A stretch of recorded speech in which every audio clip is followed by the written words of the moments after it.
Oh, we're going on Zoom. All right. Got it. Playing the intro, and here we go. Braincake is a delicious, sweet nourishment created by combining two or more grain Actually, buzz on that because I didn't hit record on the mixer, so I did that like 2 episodes ago as well. I don't learn from my mistakes. Let's go again. Braincake is a delicious, sweet nourishment created by combining two or more grains.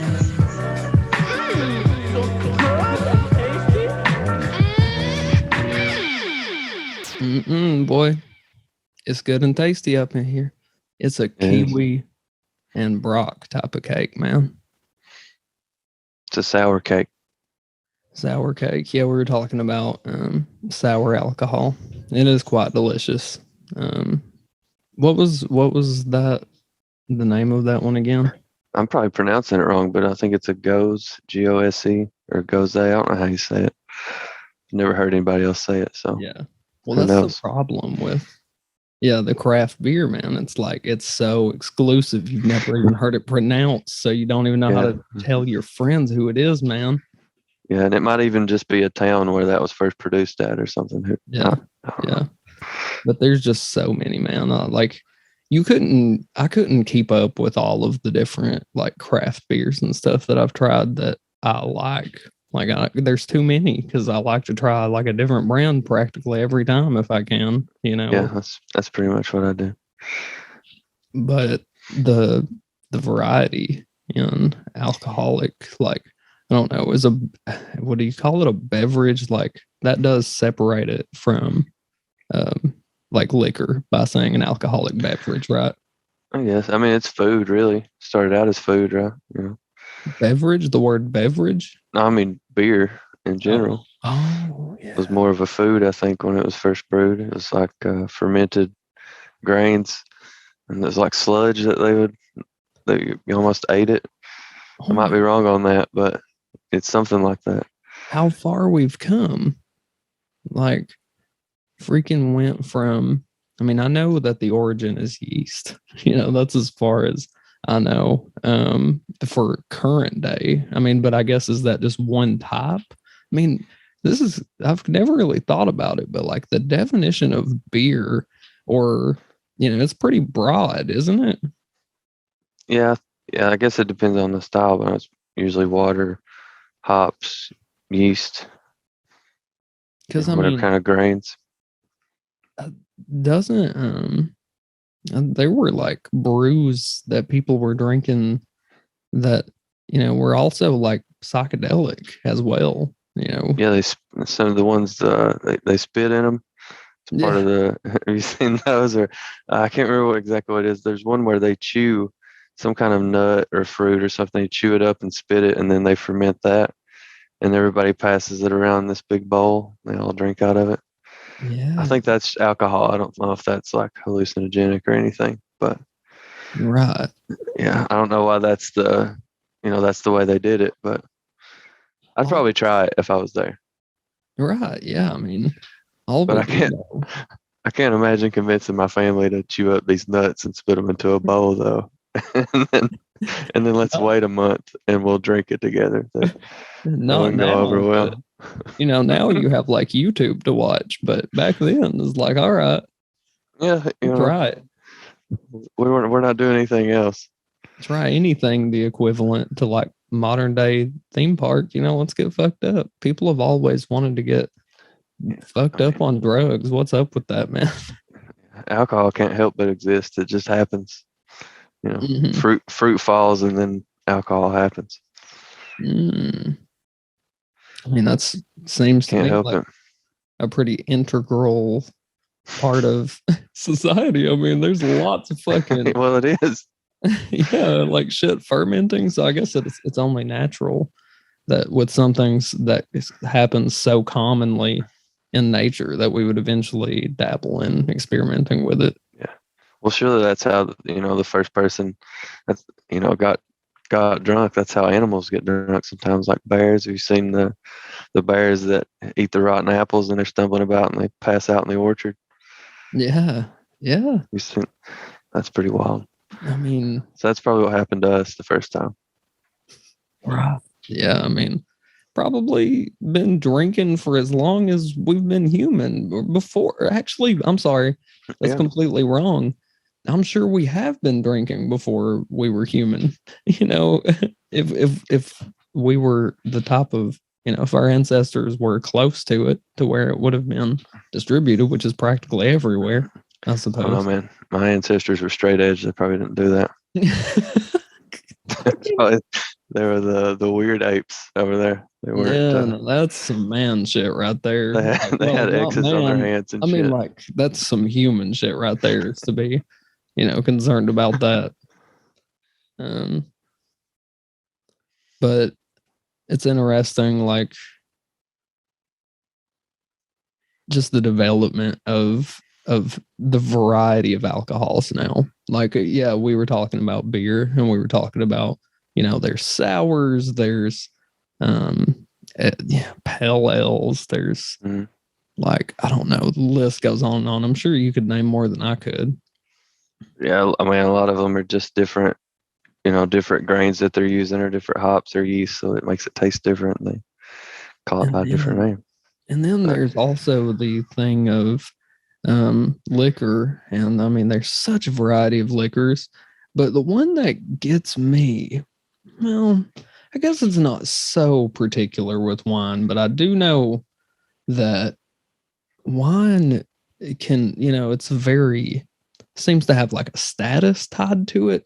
It's like more than the feeling that you're getting from it. It's like, Yeah, this is old and expensive and yeah, exclusive. But I mean, there's also boxed wines, so maybe not always, but you know, yeah, but you know, I mean, I've never touched an expensive wine at all. Like, I've probably the highest bottle of wine that I've bought is $20, probably. yeah, something like that. Maybe And 30. really, I'm sure there's plenty of, you know, perfectly fine wines that are, you know, $50 or $100 or less. I think, you know, there's probably a diminishing returns thing at some point where how much better is $1,000 bottle than a $100 bottle? Right. And how much better is a fucking $20,000 bottle Yeah. compared to $1,000 bottle? Like, what the Yeah. fuck? Like, and And you're it's gonna just have gonna, sediment in it. yeah, you even gonna drink that? Like, please don't. But yeah, like these grapes were grown when Hitler was in power, though. So we're gonna pay more for this wine. It tastes better because there was a lot of suffering going on. So this wine's the blood was in the soil, so you can taste it. Fuck yeah, dude. Well, of course. Now that's when you get into the nitty gritty. It's like, not only is this wine like art in the sense that it holds value just by kind of sitting there and you being in admiration of it, but also in the sense of the value is kind of based on the seller as well. Yeah, it's an idea. Yeah, it's whatever you'll pay for it. It's definitely one of those things. Yeah. But it's not like that with other alcohol, right? I mean, I'm sure there's like, I guess whiskey is maybe. Yeah, it's aged. I think Yeah. beer can only be aged so long, really. I don't know.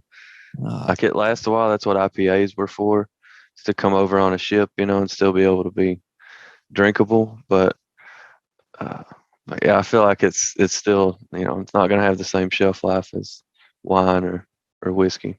That's why beer will always be the blue collar alcoholic beverage.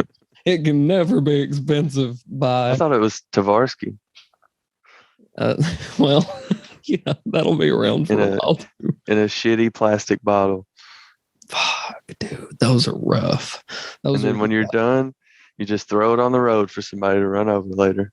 God damn. And I mean, that's the complete opposite of like $20,000 bottle of wine. I mean, you're talking, this person needs this most likely. Let's Yeah, it's just be honest. $650 plus They tax. they're not buying it for status. They're buying it because their body has a fucking reliance on alcohol when they begin to shake without it. Okay, that's probably level to the, you know, throwing the Tvar on the side of the road. That or they're underage and shouldn't be drinking it. That's true too. and they're probably going to drink the whole bottle. Yeah, most people that are of age probably aren't drinking Tavarsky on purpose. Most people our age. Well, of age. I mean, like of drinking age. Yeah, no, I know what you mean.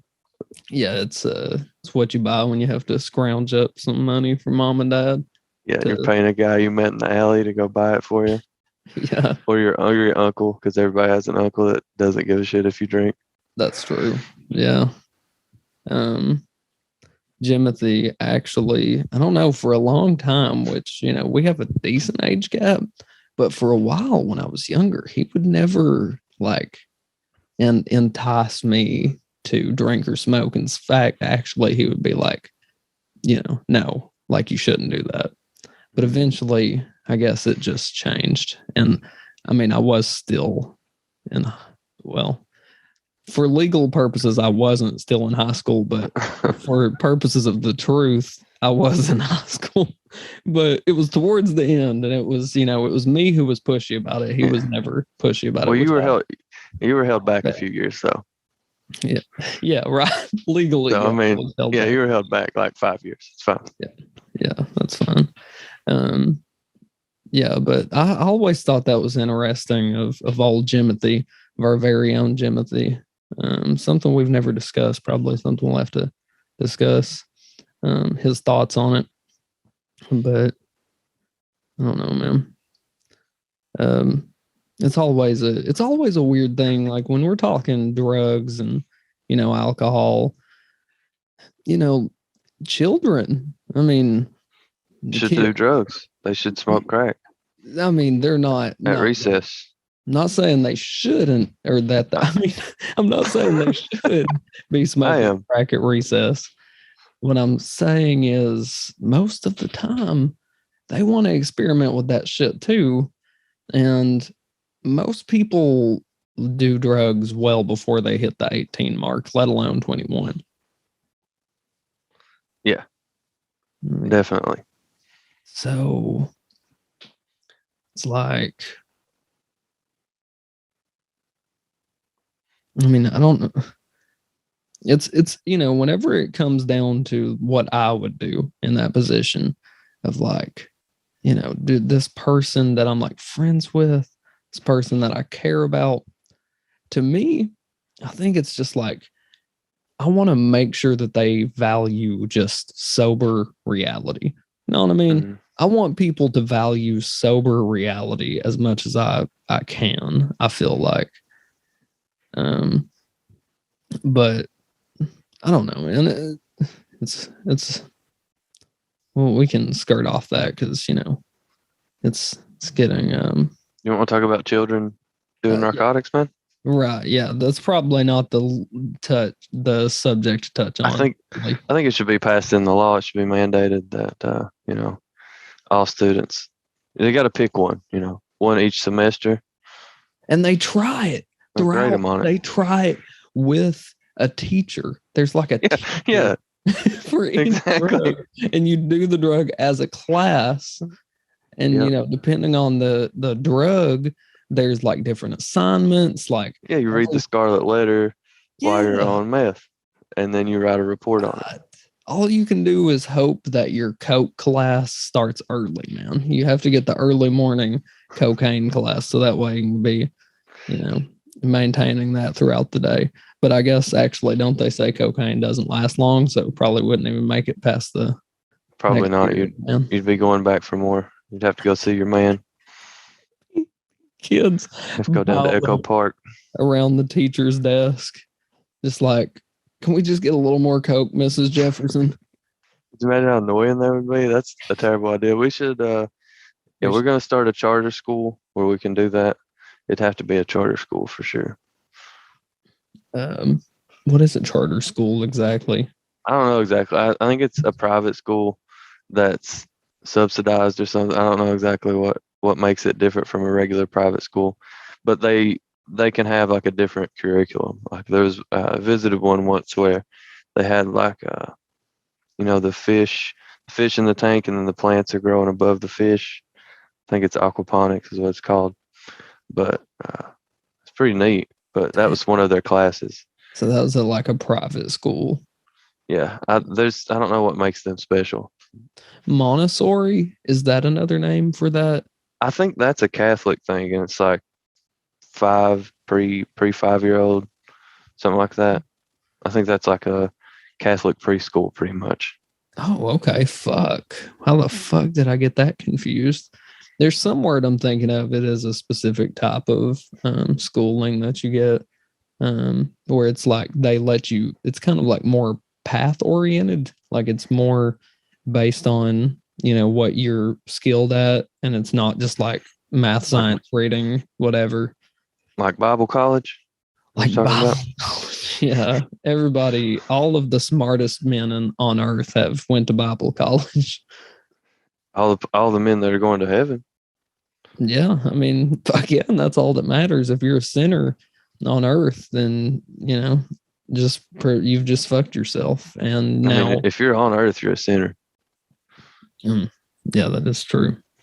Yeah, you're born into sin, and that's why you need to go to Bible college, and you need to get your fucking hat turned straight. If you're gonna wear one, don't wear it backwards like a hoodlum. That's right. That's right. Don't you dare date that girl who is another race, because that, to me, my friend, is awful disgusting. Yeah, we love them, but over there, they got to be over there.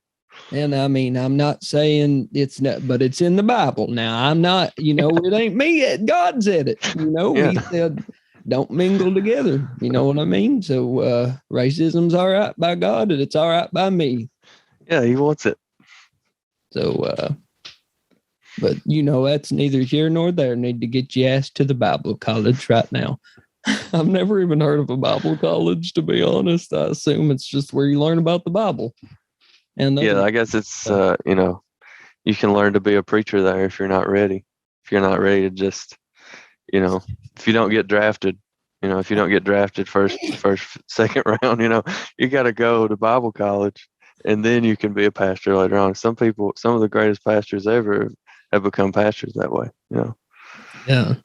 Oh, absolutely. I mean, it's not about, for God has given an option for those who were not born with the Spirit, but he says, if you're willing to work hard enough, that's right, I will allow my Spirit to speak through you, my animal. That's right. Oh, Kenneth Copeland probably went to Bible college. God damn. Not to fucking disgrace Jesus by saying God damn and then a fucking back to back, but shit, man. That what guy. What are you trying to say? I'm trying to say that's a man of the Lord. That man is the farthest thing away from like what he represents. That it's it's like a he car. had to buy that jet. He had to buy that jet. What did he say the reason was for buying the jet? Well, because public airplanes that they allow regular motherfuckers on. This is verbatim what he said. Regular motherfuckers. What? He said regular motherfuckers? No. Oh, I mean, it would have been less weird. He said that there were demons. There were demons on the plane, so he had to avoid those demons.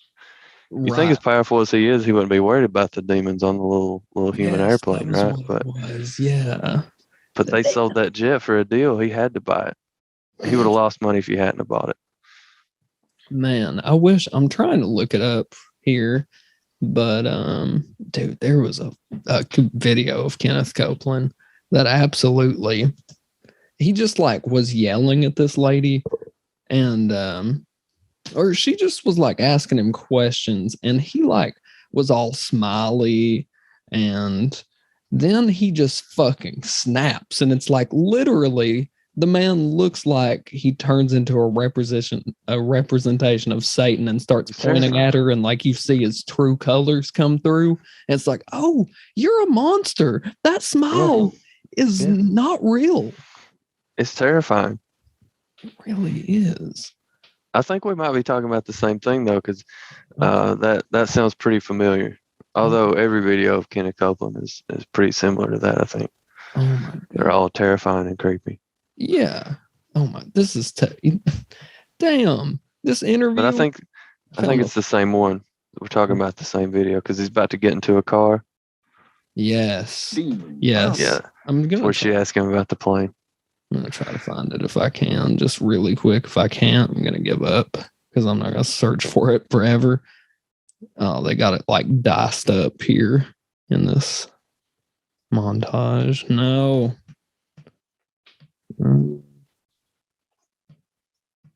What? I typed in Kenneth Copeland yellow. What the fuck? Why did I type in Kenneth Copeland yellow? It's also kind of strange that he put out a record in like the 70s, like him singing. It's not religious related at all, from what I remember. Oh, really? It's just weird that he did it. He was a And then he was like, "This, I'm not going to make it this way. I'm going to go to Bible college." That's when he decided, you know, it didn't work out for him. You know, he had a bad day. Like, it's time for Bible school. Okay, I finally got it pulled up here. Let me share my shit. Okay. All right. How are you, sir? We'd just like to ask you about why you don't want to fly commercial. Why have you said that you won't fly commercial? You said that it's like getting into a tube with a bunch of demons. Why do you think that? No, listen to me just a second. Not the people. The main reason is because of the need. If I flew commercial, I'd have to stop 65% of what I'm doing. That's really the Isn't it true that you want to The fly commercial so smile that you can after fly in each of these, the luxury? cheeky, How devilish much money did you grin. pay for Tyler Perry's Gulfstream jet, for example? Well, for example, that's really none of your business. But Isn't it the business of your donors? listen, I paid. You kind of caught me off guard here. Okay.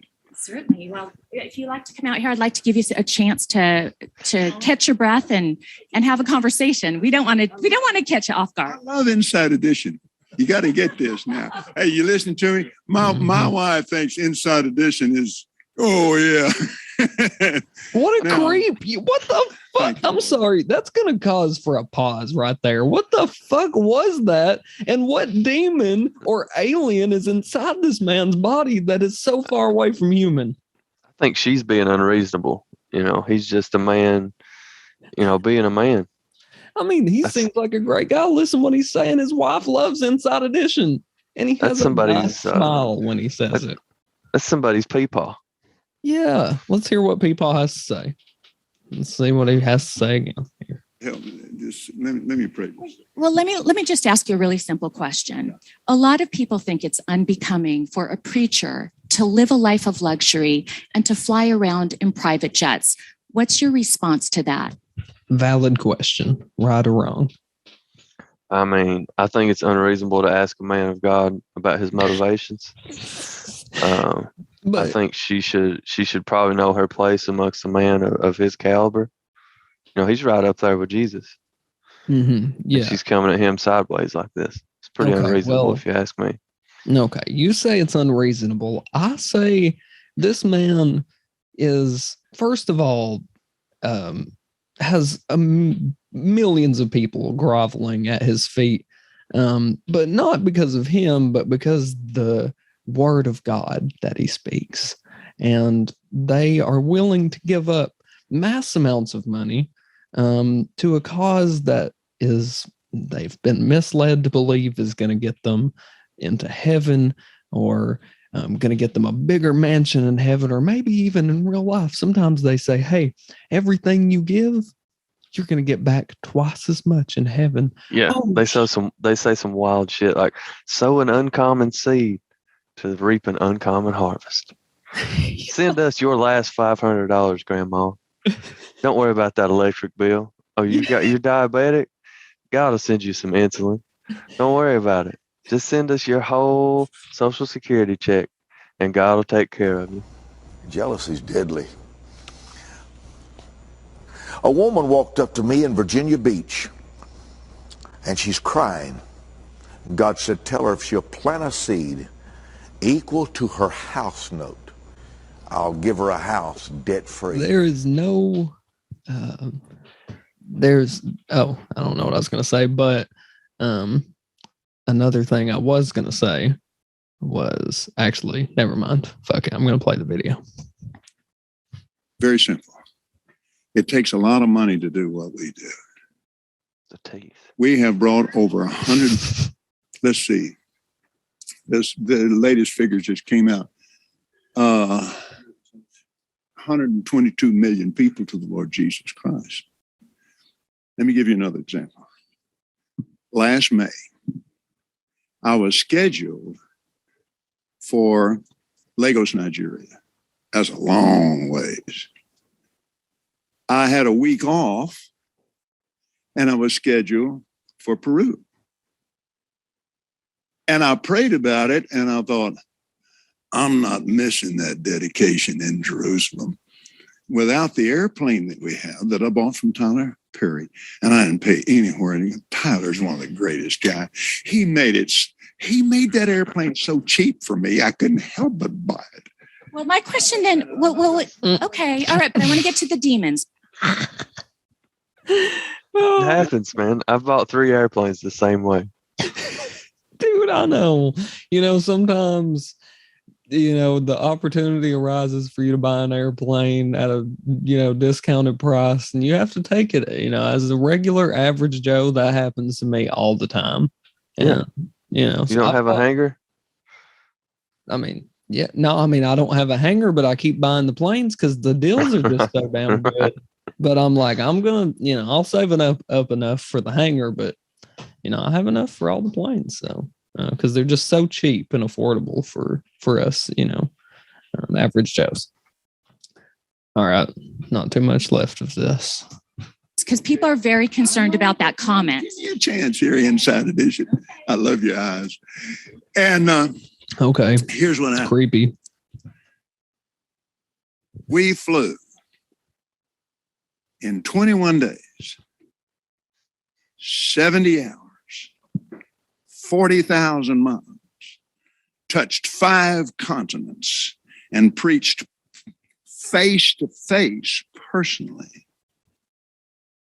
with 125,000 people. Do you ever use your private jets to go visit your vacation homes, for example? Yes, I do. Okay. Again, getting back to the comment, you said that you don't like to fly commercial because you don't want to get into a tube with a bunch of demons. Do you really believe that human beings are demons? No, I do not. And don't you ever say I did. We wrestle not with flesh and blood, but principalities and powers. Can you explain what you meant by that term then? Just for the record, I just have to say this because, if you've never looked at the video of a podcast before, check out the video on YouTube now for this, because this man's facial expressions is what says it all for me. You don't think he's sincere? I think he's just a little bit putting on the happiness and I love Jesus act, which is probably not the trait that you would like to see in somebody who makes their whole living and a whole lot of living off of Jesus. He gives Jesus like 1.5% at least. Jesus don't get a big cut, man. Fucking Kenneth Copeland. Do not go into business with him. We'll just end at that, because that's pretty much the point. He snaps, goes off. He's a terrifying human. Yeah, absolutely terrifying. In both his visual representation and moral obligations. He's my real dad, actually. Kenneth Copeland is your real dad. I would love to have him on. I'll call him, but he usually doesn't take my calls. Hasn't spoken to you in quite some time, huh? Yeah.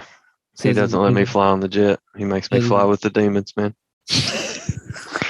Well, as a punishment. He's got to do that for the Lord. You got to understand that. You do understand that, right? Yeah, that comes before me. Mm-hmm. Yeah, he's sacrificing himself just like Jesus sacrificed himself on the cross. Exactly, like maybe even more so, actually. Honestly, I've never quite found a better simile than Jesus dying on the cross than Kenneth Copeland sacrificing, Yeah. you know, the His time, his time. his energy, you know. Mm-hmm. You think he wants to eat at 5-star restaurants and write it off as, tax free because it was a business meeting because God was there because God's everywhere? Yeah. Yeah, man. I mean, Think he wants that? he doesn't want that. It's been thrust upon him. And honestly, the Inside Edition, they're the demons. They're the demons he was speaking of. They're trying to get him to act out right now. It almost worked. It almost worked. They almost got him. But God was with him. God won again today, and he will continue to win until the end of time. And as long as you fill my pockets, you will be on the winning team, because my pockets is God's pockets. And even if you are dying of an illness, you will send me a message and ask me for a prayer to this address, and I will send us this money, and then we will pray for you. So we'll send you a nickel and a paper prayer cloth back. We can't little booklet. Yeah, we can't just offer prayers for free. No, I mean, we'd be praying all day. So we gotta put up a paywall. We're sorry. That's right. Sow an uncommon seed. That's right. What does that mean? You be stand. I think they're saying, a common seed would be like just a few dollars. They're saying sow an uncommon seed. So send 50, 100, 500, whatever you got. Send whatever you got, all of it, and we'll take care of you. So uncommon seed, to reap an uncommon harvest, and that's what life's about. And there has been also cases of that, like known cases of faked, like what do they call it? Spiritual healing. Yeah. Faith healing. Yeah, faith healing. Like where these like televangelist. Yeah, where they got these crippled people, and all they got to do is smack them in the back of their head, and their fucking spinal cord is attached back, and they can stand. And oh my God, do it, Jesus! A brand new hip. Why do we even have doctors anymore? Everybody should just come touched by this guy. Bam! He can make so much money. Bam! For the church. Bam! Bam! They jump up, start moonwalking. Bam! Bam! Bam! Bam! Bam! Bam! Bam! Bam! Bam! Bam! Bam! Bam! Bam! Bam! You want to take it from here, Bam? Bam! Bam! Bam! Bam! Bam! Bam! You want to take it from here, Emerald? Bam! Yeah, I mean backflips. If this really worked, don't you think we would all believe in Jesus at this point? If a man could truly have his fucking broken legs healed automatically, then I think, a lot more people would be convinced that God is real. Well, the devil's powerful, man. The devil's working against God, and he's apparently pretty good at it. Yeah. Like if he's any match, he must be pretty decent, He must be at least a strong contender. Fuck yeah, dude. God, that's fucked up. Like when I think about the world, it's like, damn, man. Which I guess it does go back to, what they say, you're born into sin, everybody's sinful. I mean, the good description for society, I'm not gonna lie. Pretty accurate representation of society to say we're all born into sin, considering we do all have those deep instinctual urges, animalistic urges that are less than moral, Yeah. And everybody, I think, nobody escapes life unscathed with some kind of, nobody is squeaky clean. No way. It's impossible. Whatever society's standard of having a clean record is, or whatever, nobody's ever going to stack up to it. Everybody's got majorly dirty laundry. Yeah, Tom Hanks probably jaywalked sometime or something. Fuck yeah, and he should burn in hell for that, like the rest of us. Yeah, Keanu Reeves tripped and fell on a baby bird. Yeah. Nobody's perfect. But yeah, I mean, I do think we all are all, I don't know the state of the world, but some people say also we are born into love. Everything comes from love. Everything in life comes from love. And it sounds nice and it makes me happy to hear sometimes. But I feel like our nature is closer to evil than it is good. Is that? Well, that's the struggle, right? You got to choose that. You got to choose the other one. That's true. That's true. And, kind of goes to something that Jordan Peterson said one time. He was talking about how the people who do the greatest things in life are people who know and recognize that they have a monster, but figure out how to conquer it. Like that, those are the special type of people, because the monster side of you is something you can harness for good. That was what he was saying, because Harry Potter, is like, isn't he like, I don't know anything about Harry Potter really, even though it's one of my lady's favorite movies, but lore wise, it doesn't he like have to learn to control some like innate badness inside of him? I think it turns out that I'm not. I can't say that I've read them all or even seen all of the films, but I think it's that Voldy is a part of Harry. Like there, he's a part of him. He finds out eventually. Right. So the monster is a part of him, but that monster is also what gives him the power, to either make very bad impactful change on the universe or very good impactful change. And you can choose to be the good guy. That's the awesome thing about being human, is we can choose to be the good guy. But I think a lot of the times it's when we be the good person, it's like a choice that we've manifested ourselves. Like it's something that we actively seek to do. Like, do you agree with that or no? Because I don't know if I fully agree with that either. I mean, that it's a choice to make, that it's a choice that you're making. I guess it's like a generalized statement, really, to ask that. But yeah, the question is really like, when we are good to each other, is it because we're doing it actively? Like, are we making a conscious effort to do good things? As opposed to when we do bad things, it's like an unconscious effort. I think it's probably a conscious effort sometimes, but the more you do it, the more unconscious it becomes. Ooh. Maybe for both of those things. Great point. That's true. That's like the thing of momentum. Like life is so much built around momentum. And it's like you can start to stack shit like that, You can start. Like I had a bad day, so I'm gonna this guy cut me off in traffic, so I'm gonna chase him and then get in a fight with this guy, and then I get to work and then I lose my job because I'm pissed and I got a black eye, and then I'll go home and beat my wife. Now she's got a black eye. Now we're getting divorced. Fuck yeah, 100%. Because I woke up late. And shit can build good too when you make good decisions about your body. You make good decisions about what you eat for breakfast. Okay, cool. I feel better in the afternoon. I don't feel as sluggish. And because I feel better, I'm going to be more friendly to my coworkers. And because I'm more friendly to my coworkers, my job feels easier and I'm doing better at it.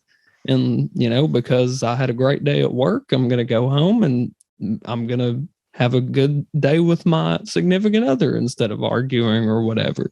And it's like, truly, like you said, this shit, it's like momentum based. It stacks. Whether the more good things you do, and don't they call it the law of attraction as well? Kind of like, I think it's a similar concept.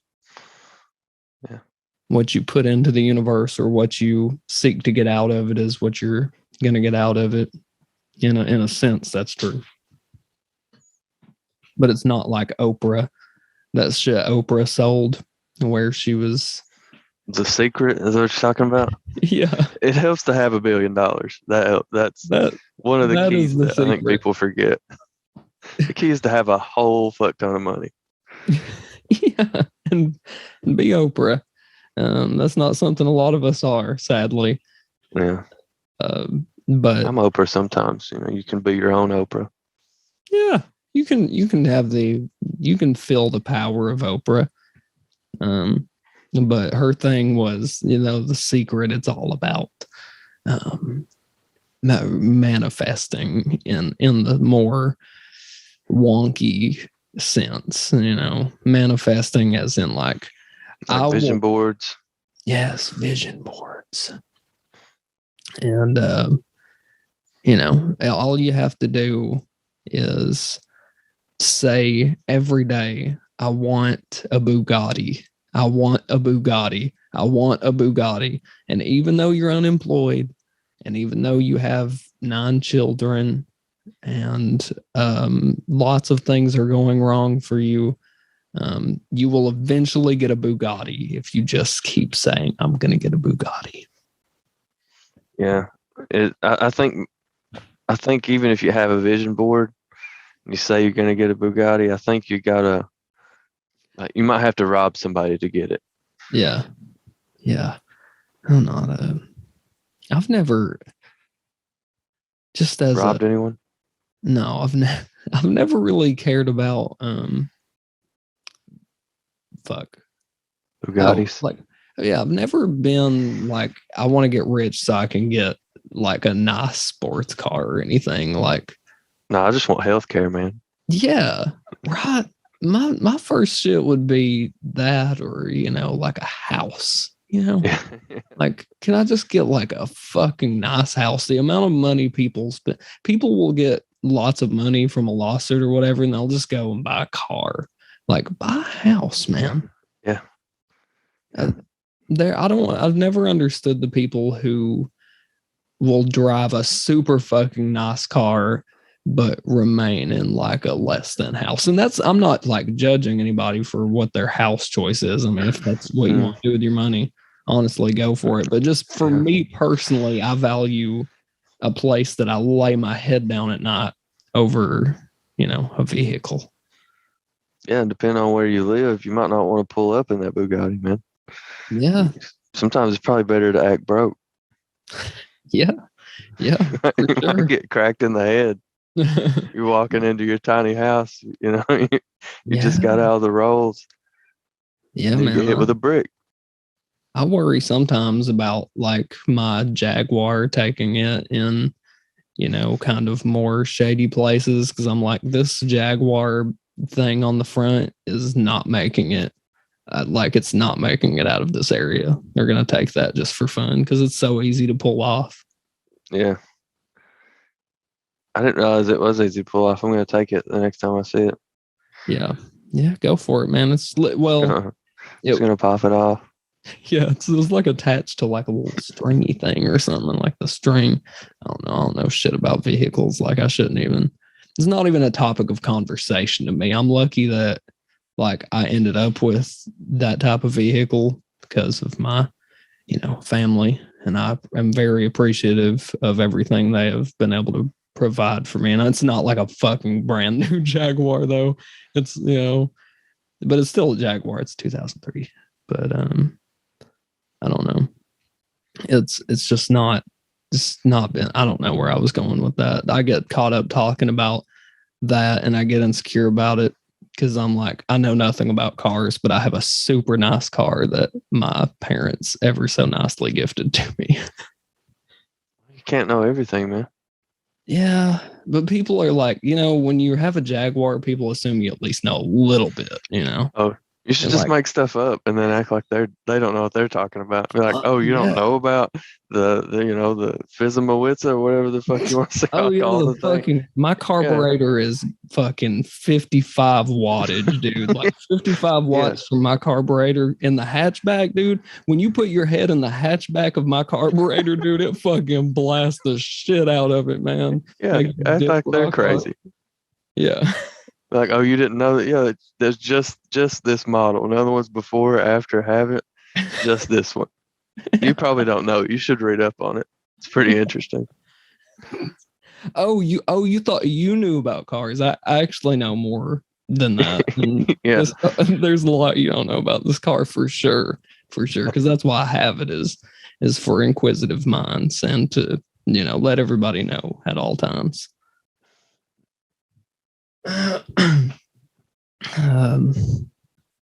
Fucking, I don't know. It's superficial at the end of the day. As long as it gets me somewhere, that's honestly all I care about,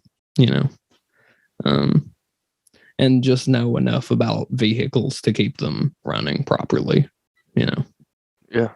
Really, really, the best thing to know is just to know how to not run it into things. Yeah. I mean, that's probably the most important thing to know about a car. That's a really good skill. Yeah, that's a really great skill and one that a lot of people have trouble with. Yeah.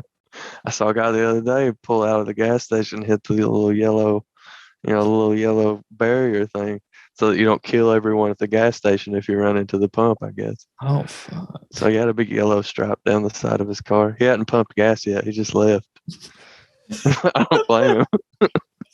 And that's what we were saying about the stacking momentum. That guy, because he got pissed off and impatient about that, he went home and then he ran out of gas and had to, be pulled over on the side of the road on a cold night.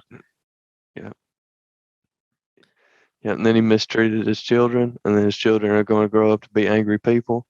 And that's how it goes. Someday they're going to back into a yellow thing at a gas pump and then forget to get gas. And then they're going to get stuck at the side of the road and the cycle continues again and again. That's it. And that's the human experience, man. It really is. And so, if there's not a better note to leave off on than that, then just get out of here. The world is a fucked up place, folks. So, enjoy that. Sports and all, man. But also, on a positive note, legitimately, the good momentum. Right. So build that good momentum. Do some things you like. Do some things that make you happy. Do some things that make you feel better. Because drugs, if that's what you enjoy. Well, drugs, to a point. There's a lot of gray area there. We'll have to save that for another podcast. Brocky, do you have anything else you would like to say to end today's podcast or to continue it if you have something to discuss? No, I think we got some good momentum to roll out on. Until next time. Boom. Good momentum. Keep it up, y'all. See you next time. Bye-bye.